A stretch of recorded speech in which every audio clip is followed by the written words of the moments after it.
Ladies and gentlemen, welcome to the program. Different countries around the world have specific potential and sources of riches and strength. Some have minerals, others have political and military might. Some others are outstanding in technology, in sports, and various forms of soft power. Human wealth is what a number of countries count on. Our country, Cameroon. Cameroon is blessed with everything. Yes, everything. But the way we manage our wealth is raising dust. And some people are asking rhetorical questions. They describe our minerals as the paradox of plenty. Extremists even call them a curse, simply because we have so much, yet we are poor. Look at our population, its diversity and strength, and that is our area of concern today. It is 70% youthful, vibrant, productive, with a strong and vigorous diaspora hungry to come back and contribute to nation building. What are the problems faced by the Cameroonian youth and the diaspora? What are the possible solutions to their problems? And what could be the consequences if the solutions to these problems were delayed? That is going to be our focus on Press Hour today. I am Killian Dandifon in Yaoundé.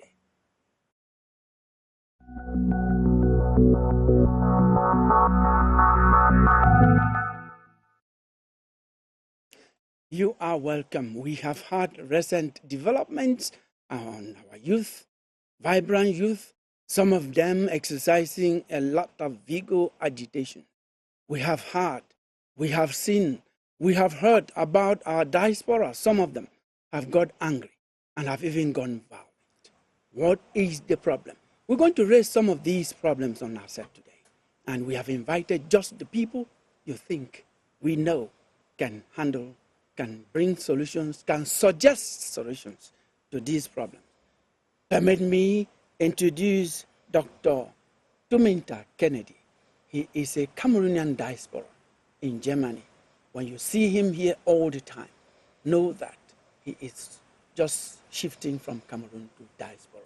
Investment there, investment in Cameroon. You're welcome to this program today, Dr. Kennedy. Thank you very much. It's always a pleasure to be with you. Thank you for coming, and we hope you are based both in Cameroon and Germany at the same time. You're going to do a comparison of what's happening here. Now, let us introduce Dr. Joe Ngale. He is a Cameroonian diaspora in the United States of America. He visits Cameroon. He is based and works in the United States of America. He knows so much about what the youth can do to better the conditions of their kind and of Cameroon as a whole. Dr. Joe, it's always a pleasure to have you on this set each time you come home. You're welcome. Thank you, Killian, and thank you for having me, and thanks all the members of the panel, and I hope we'll have a fruitful discussion at the end of the show. There are moments I call you the prophetic Joe because you see things and tell us what actually happens from your analysis. Thank you. We're going to introduce Mr. Amala Brooks. He is a Cameroonian diaspora, South Africa. You see how diverse our set is today. You're going to enjoy every bit of it. You're welcome to the program, Dr. Mr. Amala Brooks. Thank you. Thank you for having me on your program here. The good thing about me is that I've been around not only South Africa. Through me, you see Cameroonians all over. Spain, UK, South Africa, Ghana. I've been around there all this time. Thank you. So I'm happy to be on your program. You are a diaspora, a Cameroonian diaspora around the world. It's a pleasure to be Thank you so much. Thank you very much. And we're going to introduce our own Professor Victor Baraka. He also, many people will not know whether he's based in Cameroon or in the United States. I bet you he loves his country. He says it and he's going to repeat it here. That's it. He loves Cameroon and he has contributions that will make you like to see Cameroon prosper. You're welcome to this set, Prof. Thank you so much. I'm honored to be here, Killian, and thanks to you and your great TV station, CRTV.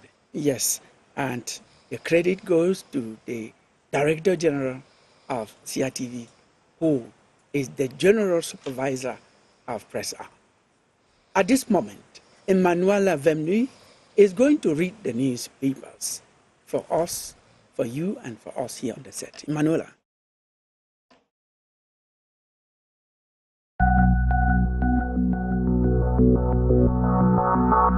Newspapers in Cameroon are awash with the release of the divisional officer of Idabato after almost 6 months in captivity. Kidnapped Idabato Dio Roland Ewane regains liberty in the Eden. The Dio, who was whisked away from his home Indian division, is set free in municipal updates. Breaking News Bileng reports that after being killed on social media severally, Roland Ewane is released at last. A release the voice sees as deep sigh and deep aches as the Dio is out of kidnappers' den 168 days after. In Cameroon Insider, then Prime Minister Head of Government Joseph Dion Gute receives freed Idabato Dio in Cameroon Tribune before he is eagerly received by the Minister of Territorial Administration, Paul Tanganji, in the Guardian Post. Even though the paper thinks the release is not yet a celebration, as a second victim captured with the Dio remains in the custody of the Nigerian pirates. The media simply rejoices at the rescue of the Dio, noting that he looked tired and wasted. Just when Cameroon is set to begin industrial gold mining in the horizon, as country ushers in industrial gold mining era in landmark agreement in the Voice, Municipal Update sees Cameroon positioning itself as Africa's leading mining negotiator. Before the Post weighs in that the mining convention reached between the Ministry of Mines and Cameroon Mining Company offers enormous socio-economic benefits for Cameroon.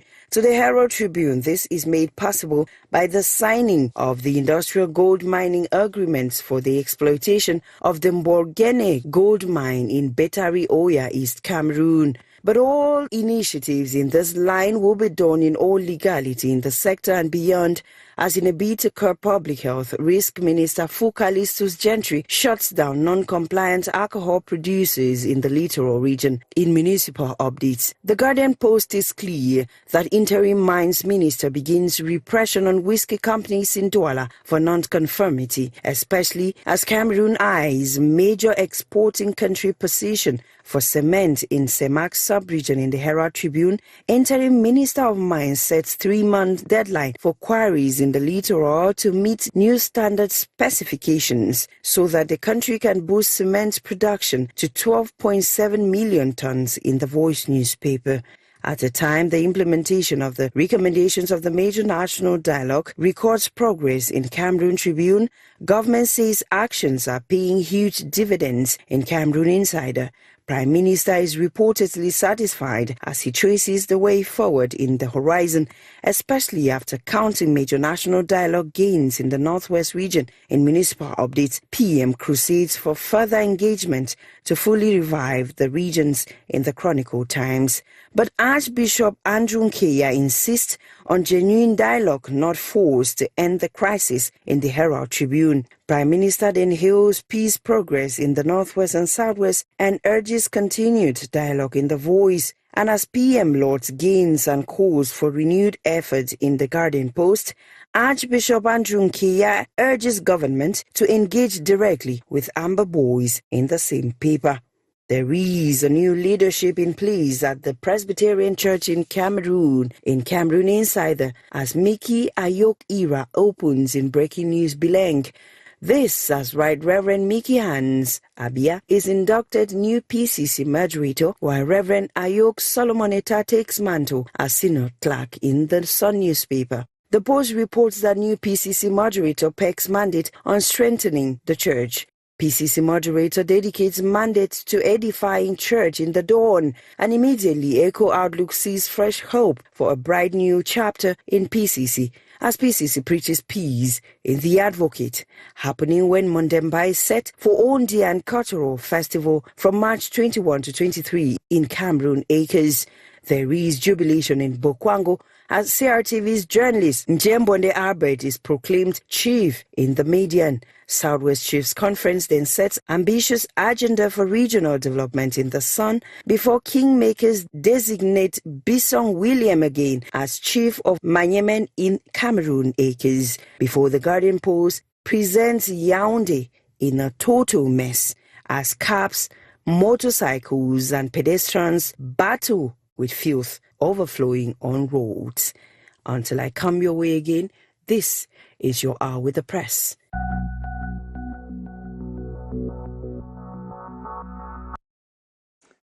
Thank you so much, Emanuela. It's all about the press. And thank you for reading the newspapers for us. The introduction was not complete. We wanted Cynthia, one chair, communication and advocacy officer, National Society of Gynecologists and Obstetricians. She also is the National Public Relations Officer of the Cameroon Association of English-speaking journalists. You have taken your seat. I will want to introduce you. Welcome to Press. Thank you very much, Killian. It's a pleasure to be here, and I hope we have food for deliberations for this 1 hour. Yes, and we are going to start with you. The first thing, in 1 week from Monday to today, Sunday, are 7 days of celebration of television in Cameroon. And just to let our viewers know that there will be a special Tam-Tam weekend on CRTV after Press Hour is going to end week-long celebrations marking 40 years of television in Cameroon. So you cannot miss that. We'll come back to you, Cynthia, to tell us as a journalist what impact in 40 years does television has television created in Cameroon. Thank you very much, Killian. I must say that we have had positive as well as negative impacts. 40 years of the introduction of television in Cameroon. 1980. 1985? It was in the 80s, it was a luxury. We had just the state-owned TV. 1990s, we witnessed the emergence of private media stations, TV stations, as well as cable TV. In 2000s, social media had come in again to further make the whole thing complicated. I think TV contributed in shaping who I am. It is from TV that I made up my mind in the early 2000s that I wanted to be a journalist. I mean, watching people on TV like Enanga Kebi, Tina Kowitz of Lecce inspired me into sports reporting. Ibrahim Sherif, you as well. There are just many people that TV helped in contributing or in shaping the person that I am today. And I know that this has equally been an impact on most Cameroonian youth or anyone who is a consumer of TV. It is true, opinions have been shaped by TV. We have learned about the culture, the 10 different cultures that characterize Cameroon from TV. But TV has also come again lots in recent times. There's a lot of mis and disinformation. You know, it's not only about consuming what we watch on TV, but we have also this trend that TV stations can equally be viewed on social media. And you know what social media has done to us. There is the good and there is the bad. And even the ugly. Yeah, and even the ugly. Thank you so much. You spoke so well. The TV has had a lot of impact. Thank you, Cynthia. Yes, Joe, we should just ask you, if you were to, in one sentence, what impact TV has created. She went as far as getting into personal experience. TV inspired her. Some people who are working on TV inspired her to be what she is. And when you listen to her, TV actually made her to discover herself. What impact do you think TV has created? 40 years in Cameroon.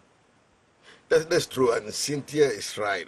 Television has actually shaped our public opinion, and people are diverse today because they watch television, and created a lot of entertainment that we all enjoy.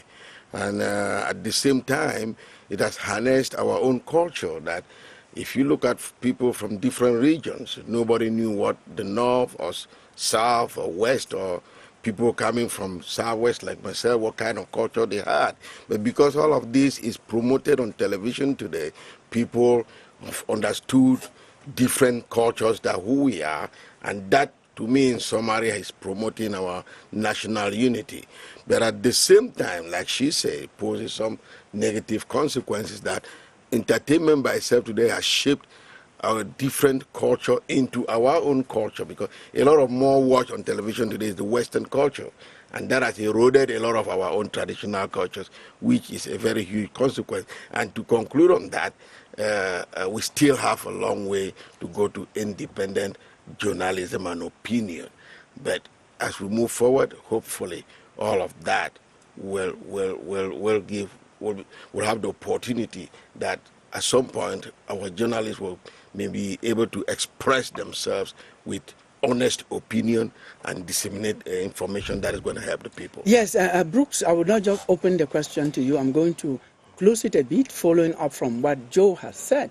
TV has adulterated, if I should say, or kind of almost overwhelmed our cultures.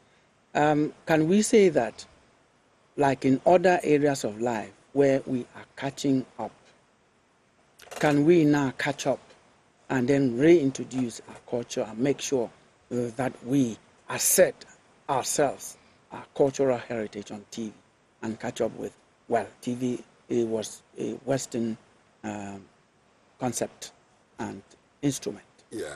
I remember when in the 80s, when I came to Cameroon for the first time, and I saw TV, I should say I was impressed because the service was quite getting good.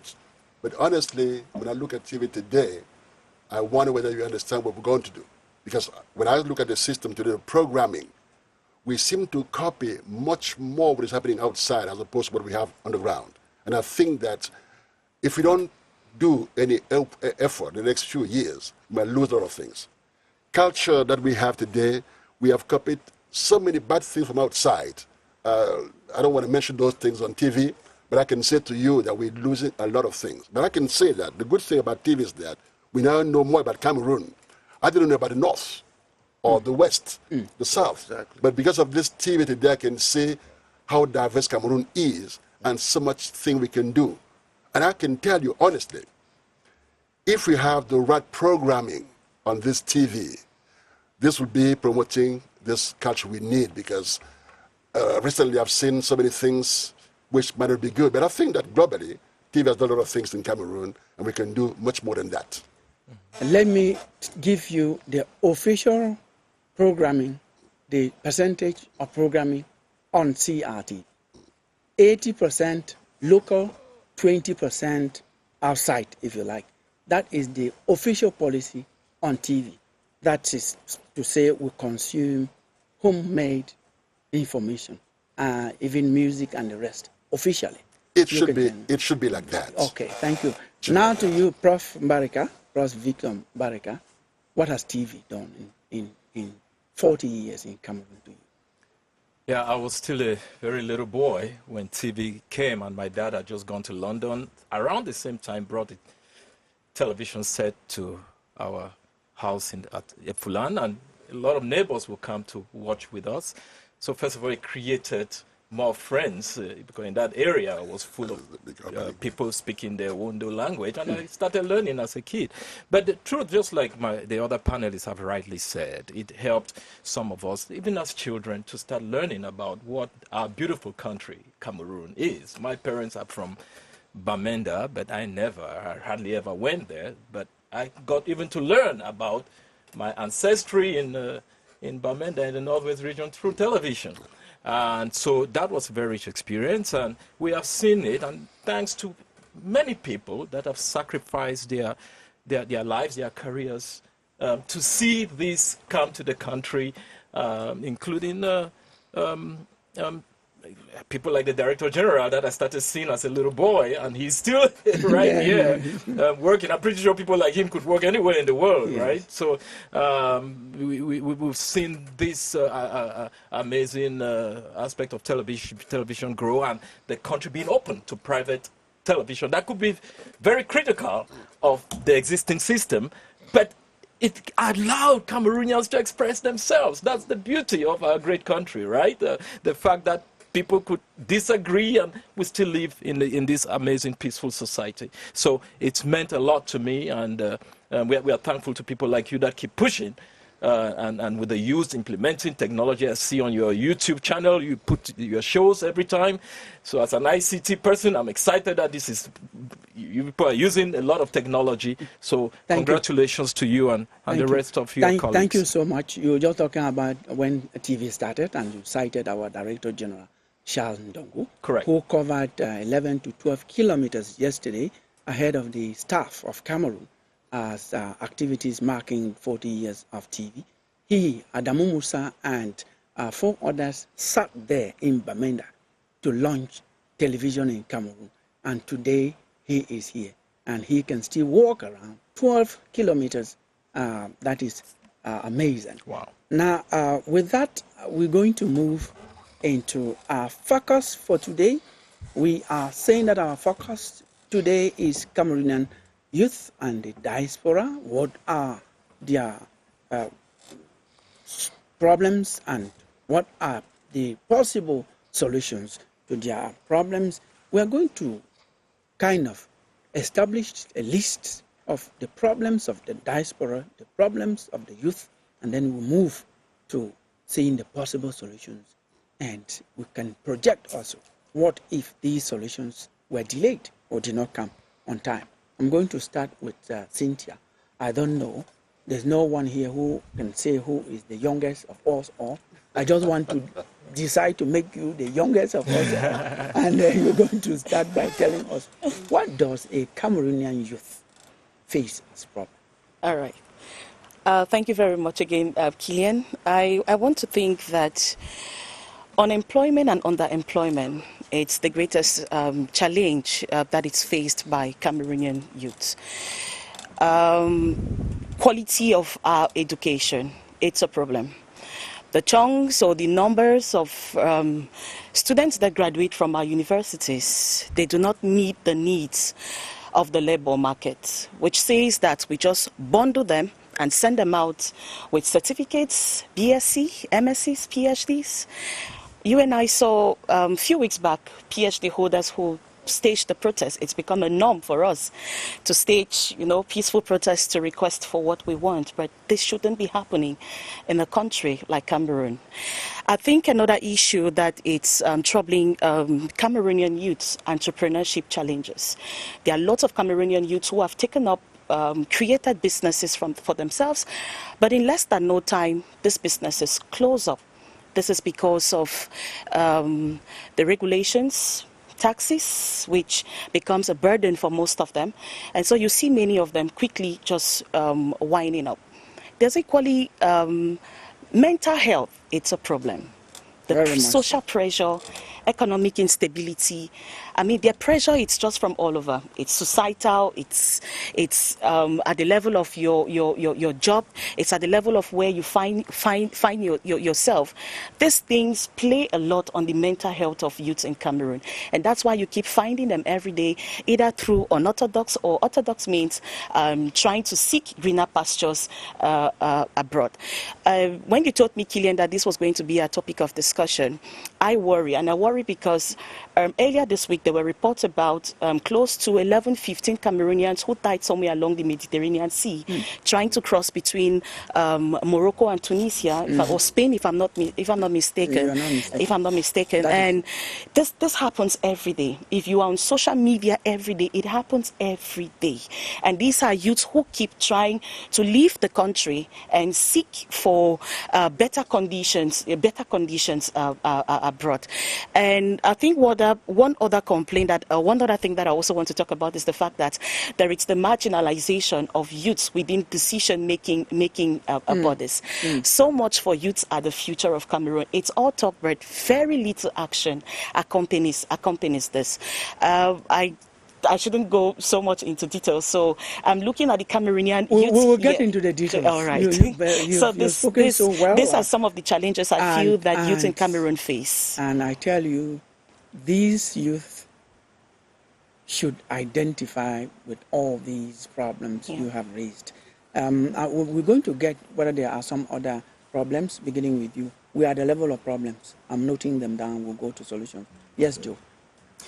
Yeah, Killian, that's true. I mean, Cynthia just made a cogent points there, some important points. One of the biggest problem of youth in this country is unemployment and underemployment, and she says it.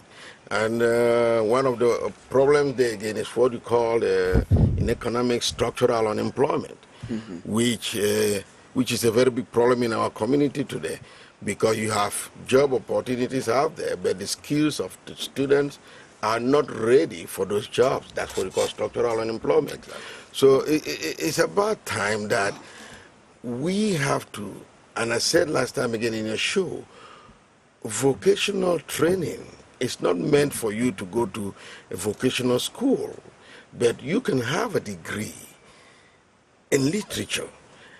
But when you get out of school, you can choose to go for a 3-month training on how to breed fishing in Cameroon, or how to breed poultry in Cameroon, or piggery. It takes 3-month training to do that, and you can get into the business. But like Cynthia said, the problem that everybody's looking at, they say, I don't have the capital.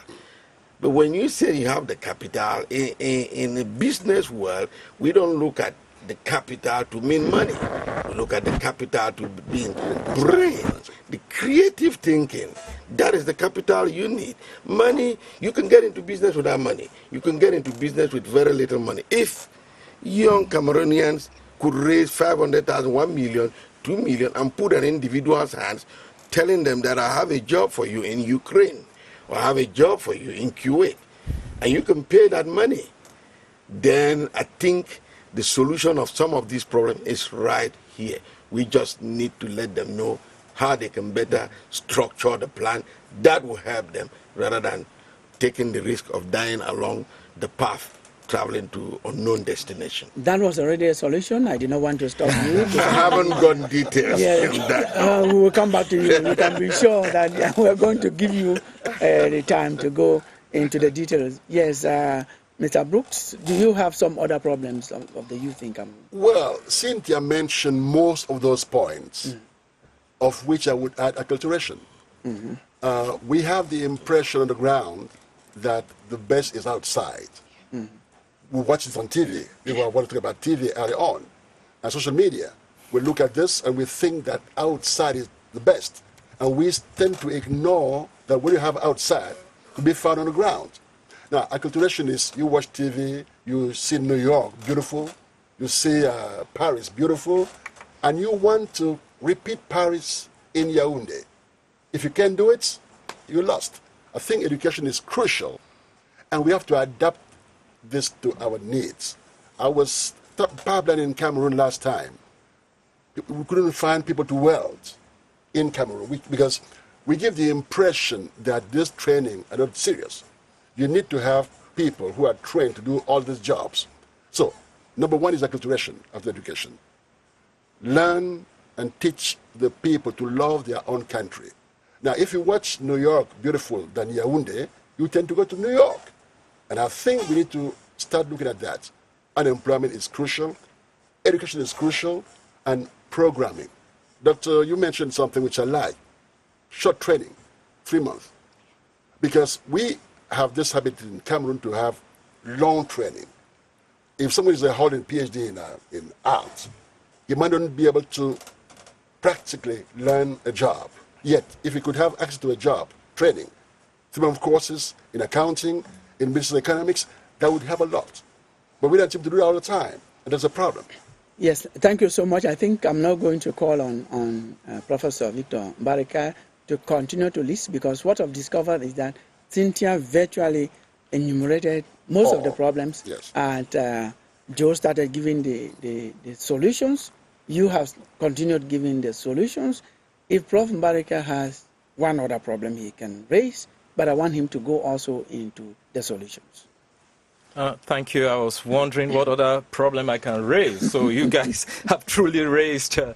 See, we can sit here and talk about so many problems, but I'm so glad that you are drawing the aspect of solutions. But just one big problem, and this is just my experience coming to Cameroon just about every 2 to 3 months. The fact is, many youths have in their minds that the solution is government. Every time you see somewhere on social media and there is a problem, you will hear many youths say, the government should do this or the government should do that. And I continue to say, not even the government of the greatest nations of the world has the solution to the problems of the youth. So I have proposed a solution before, which you played on your show, when the head of state mentioned that I want to tell you the truth. We, the government, we are not the solution. We cannot promise to give all of you jobs you need. And that is the truth. You may not like how it sounds, but that is the truth. So I really have proposed, let's first of all, those in Cameroon, not look at the diasporans as all bad people. There is really, I know this is not good to say on television, there are people that truly hate diasporans just for being diasporans. There are people that truly see some of the atrocities a very small minority of diasporans do on social media and assume that diasporans are bad people. It is recorded here at CRTV, where a journalist asked me a question whether I was one of those giving money to people in Amba to buy cartridges. It's on record here, so I can repeat it, right? I was a little offended I'll be asked that question. But there are very good diasporans that love their country, that adore this country, and as opposed to what many people think, a lot of diasporans talk to me because they know my involvement here, that we want to invest in Cameroon. Correct. We just want to make sure the enabling environment is there. They have this fear to bring their money to Cameroon. And I want to talk to a very small minority of diasporans that you guys may not be aware of. There are multi-millionaire diasporans in dollars. I'm not talking CFA. And I have said, of the over 1,000 diasporans that are multi-millionaires outside this country, if just each of us take from our foreign investments 500 million per year, they're diasporans, more than 1,000 diasporans that can afford 500 million to invest here, not to give the country for free, to invest in Cameroon for 10 years. Each person would have invested 5 billion in 10 years. Correct. We just need 200 diasporans that can commit, and there is the environment, the enabling environment here, and I can say it from experience, to help diasporans to invest in this country. It is not true that all hope is lost. I'm talking 500 million francs per year for 10 years, that's 5 billion. If 200 do that, that's 1 trillion. You have actually invested, you have succeeded to invest. Don't you think that you are lucky? Not that it doesn't happen to the others. Well, they come and they try to do that, they fail. Well, so they could tell a different story. Well, guess what? I would argue that same point, that even investing in the most developed countries, people invest, some succeed, some fail. In my city, in the United States, the statistics are 80% of restaurants that are launched in my city in North Carolina fail. 80%. Okay. So it's just that it's called business. Some work, sometimes business does not work. It has nothing to do with our beloved country, Cameroon. Okay. It's not Cameroon. It's not a Cameroonian problem. No, it's not. Thank you. Now, I will start with you again. One of the issues Cynthia raised is quality of education. Yes. You are very much into education. Yes. What are the possible solutions to this problem? Well, Killian, I am very much in education, but people don't realize that my major business is providing IT solutions to governments in developing countries. I do that all over the world, in the developing world, including India, where the current prime minister used to be the one that signed my earlier contracts to train Indians in technology. Now, education, absolutely, you cannot go away from it. And we are talking about education that matters. Please, we have had our faculties in the state universities and private universities that have departments that are no longer relevant. If you ask me, and I'm a professor, what is modern letters, I cannot tell you what you would do with a degree in modern letters. And I'm an endowed professor. I I don't know. I mean, I'm not sure we need a whole lot of more degrees in law.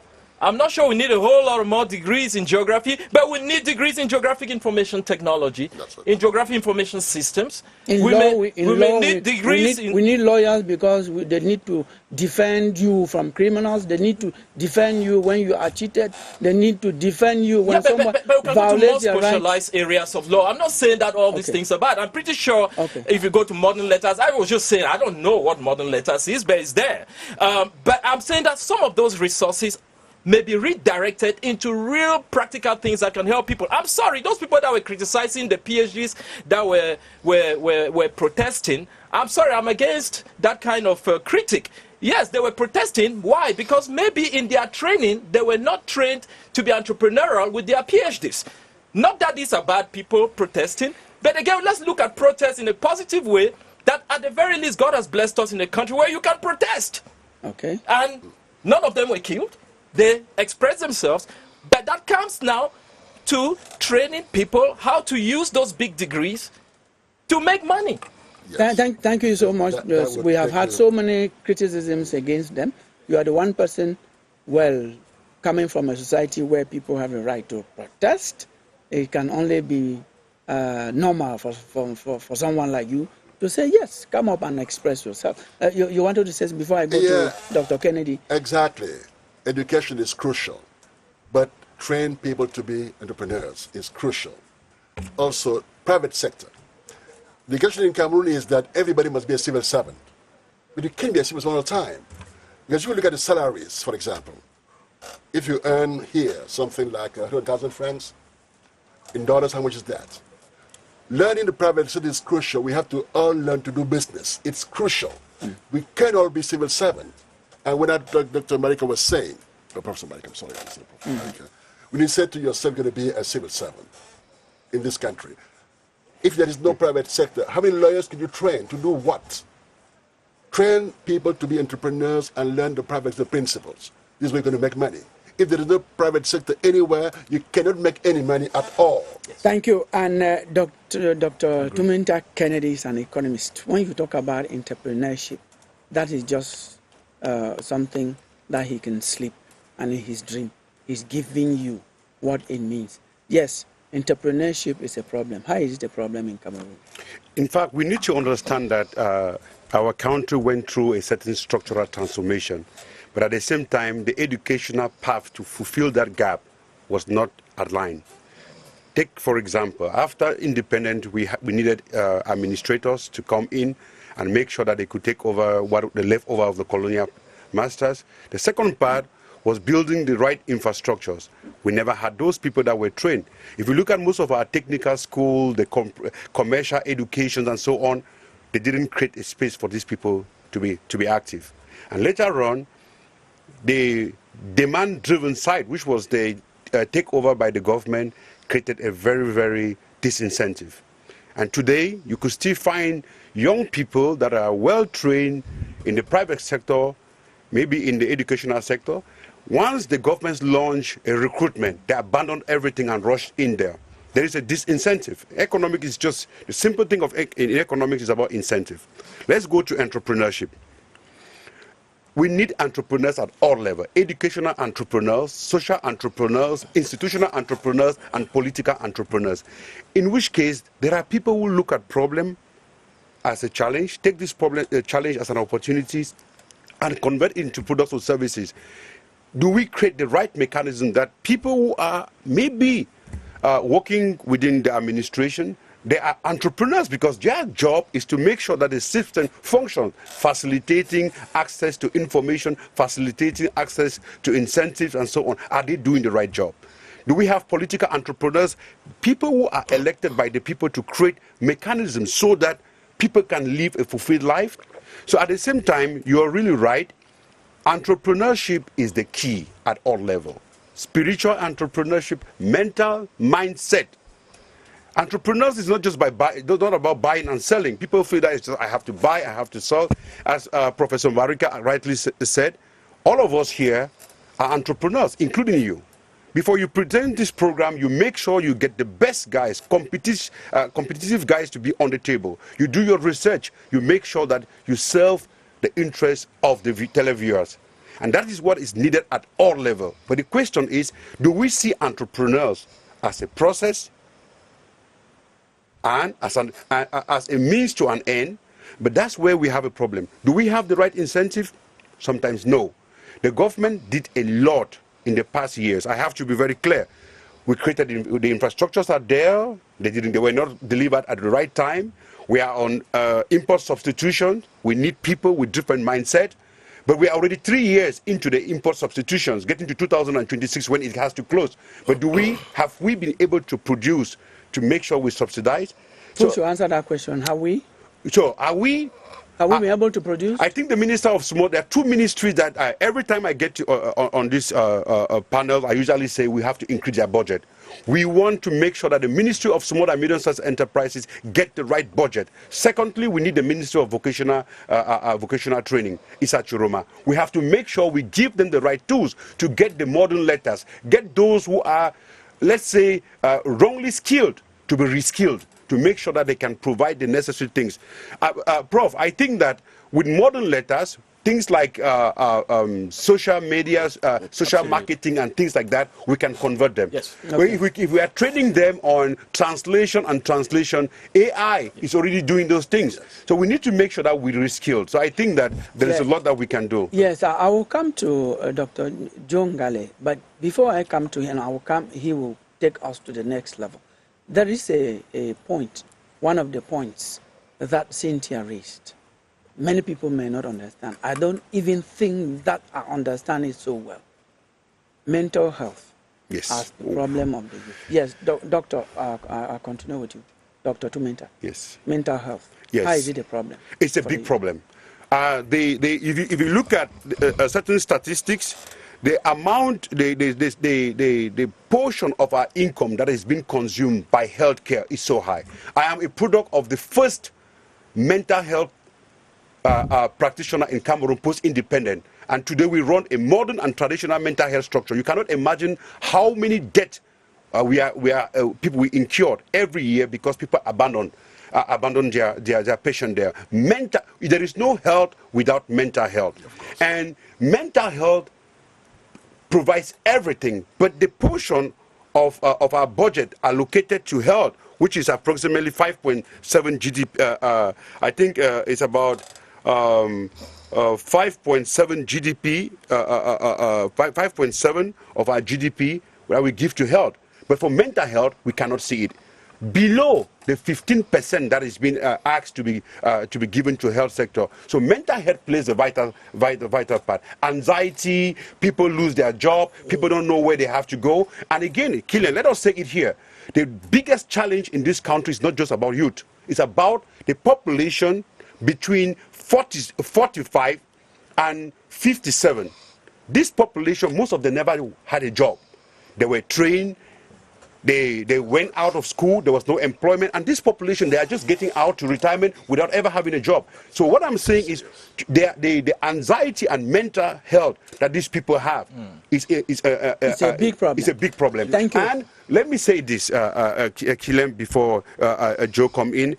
I believe that if we want to build a structural transformation, we have to make sure that we have programs for the youth, for the women, and for this population that are going out without anything. Thank you so much. Well said. Yes, you may have to react to that, Dr. Joe, but you will open the last chapter of our discussion, which will be what if the problems are not solved. We have not even gone to the diaspora per se. We have just touched that.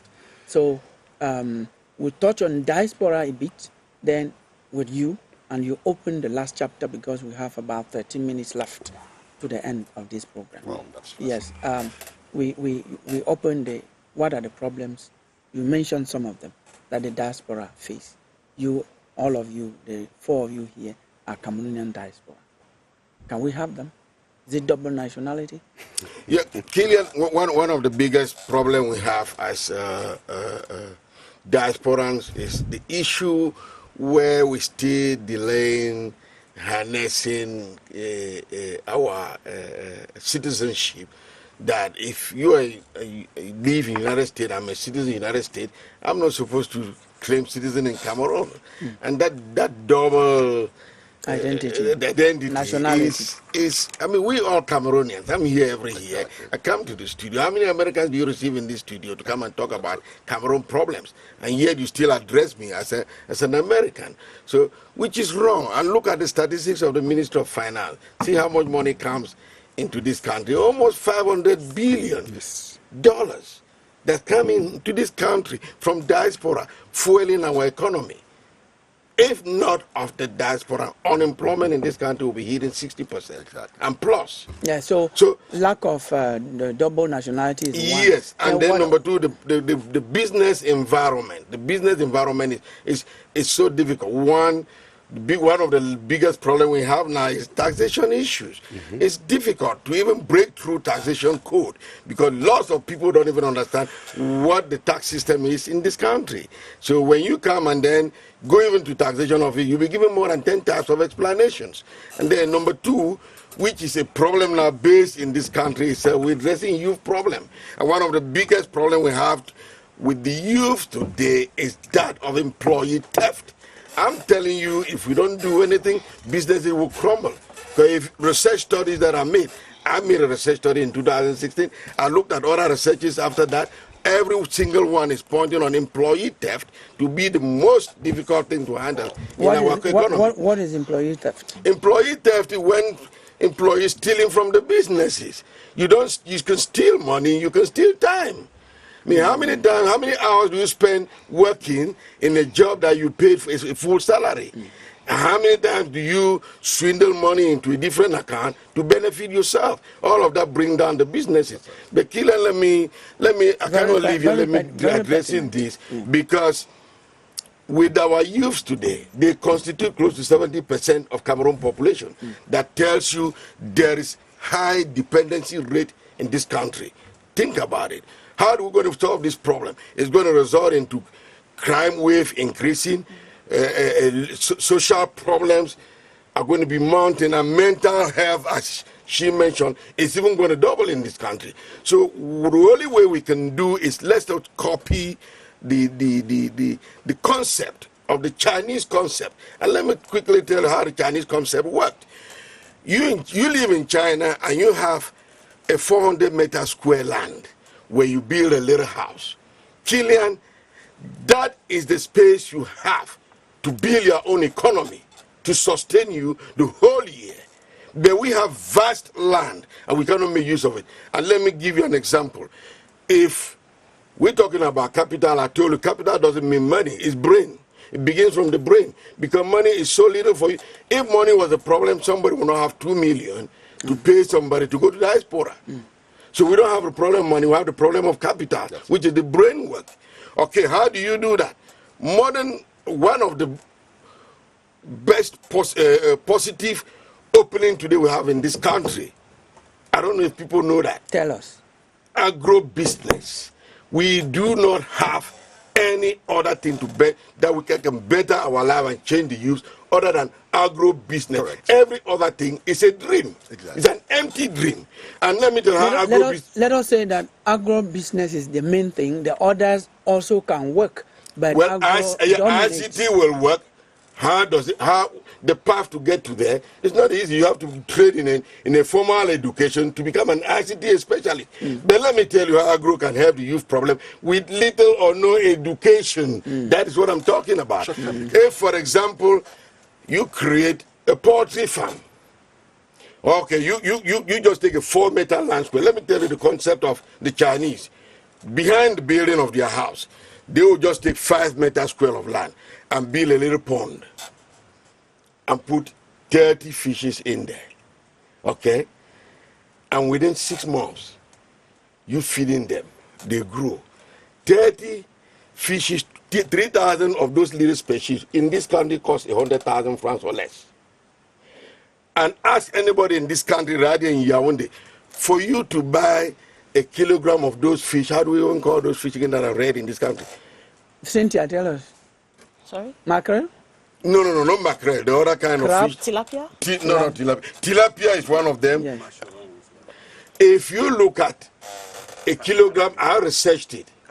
Catfish. Catfish. If you look at the catfish, a kilogram of catfish in It's this so country, interesting, by summarize, we have to go around it. right, it's about 3,500 francs. Yes. And you have 3,000 fishes.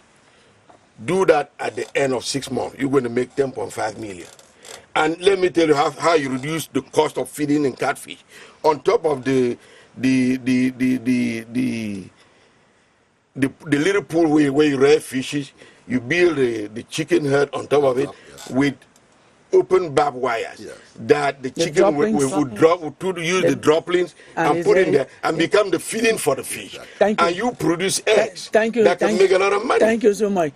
Cynthia, you have 2 minutes, and then I will go to Professor Victor Barika and Mr. Brooks. All right. Yes. I think the members of the panel have already outlined a series of solutions to the problems faced by youth. And I would just want to conclude by saying that we equally, as youths, we need a shift in our mindset. It's not all about civil service. It took me the grace of God after university to understand that I didn't have to rely on a government job. I mean, I wrote concours about 5 times, and I became scared that my parents may think that I did copy work in school, and I stopped, and I had to think out of the box.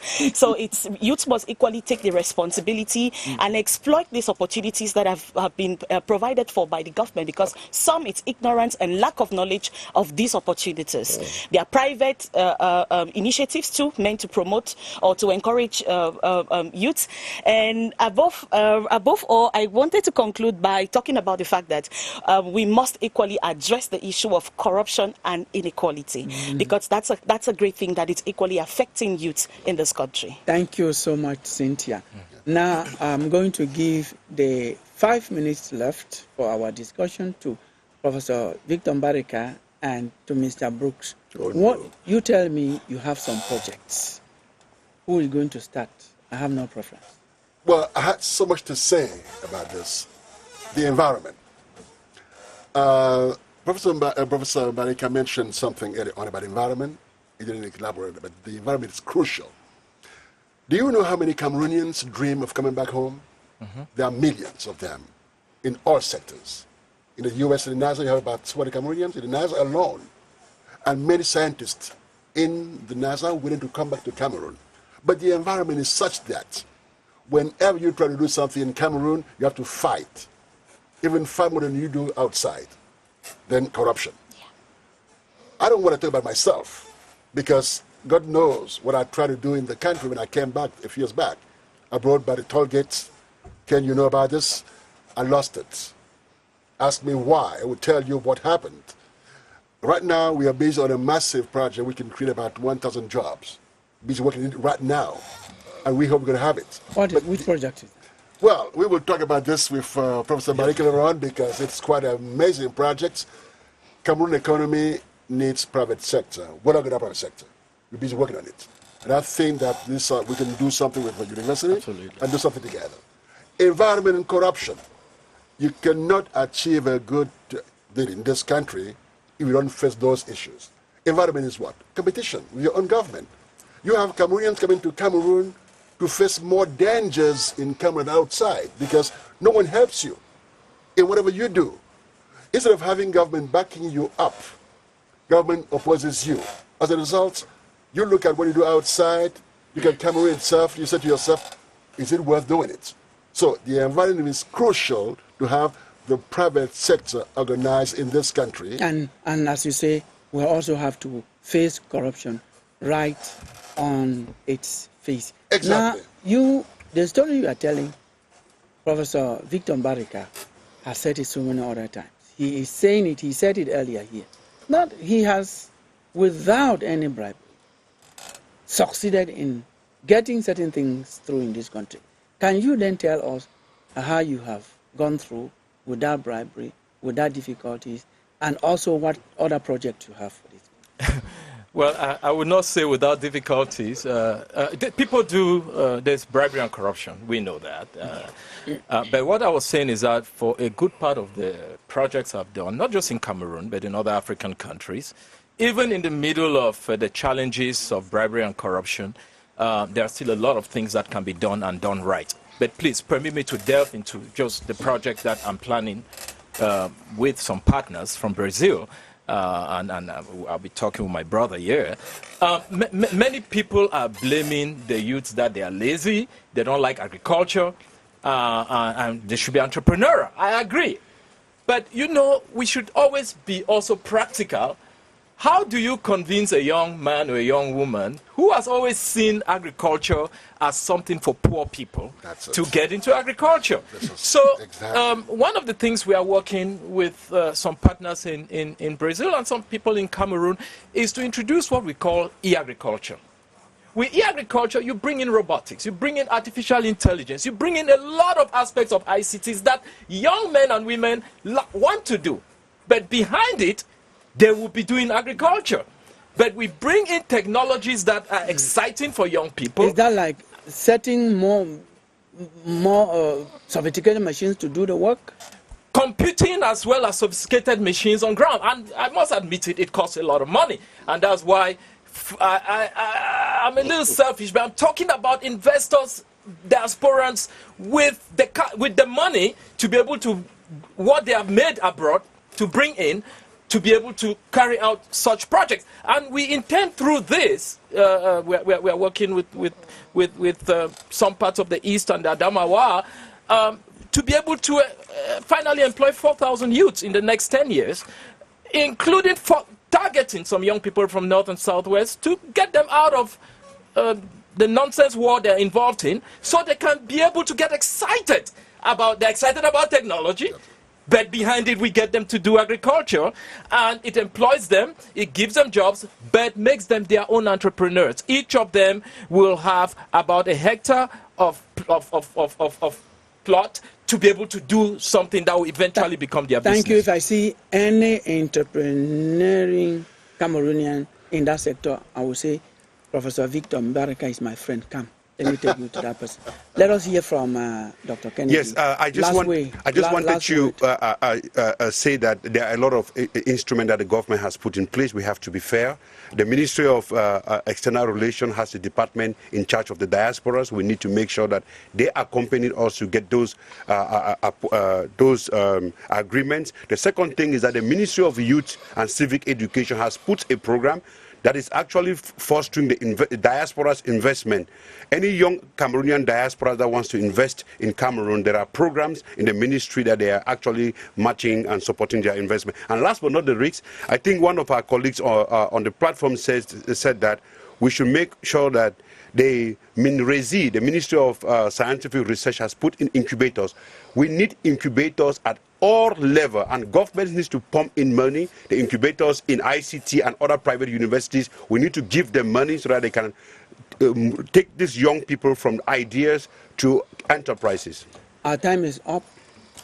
Dr. John Gale, if you promise that you use 30 seconds, I give you. On. Killian, thank you for giving me the 30 seconds. But I think at the end of it all, we're not discouraging people who have the opportunity. I use the word opportunity because if you have the chance to travel abroad, you can as well do that. But what we try to discourage is the risk of going through the desert and high seas to greener pastures, which would never, ever happen. Thank you so much, lady and gentlemen. Thank you for giving us your time wherever you have been watching us. And we promise we'll be here next week on Sunday with another edition of Press On. Once again, thank you for coming. Thank you for watching. Thank you. So sharp, man. So sharp. It's getting harder.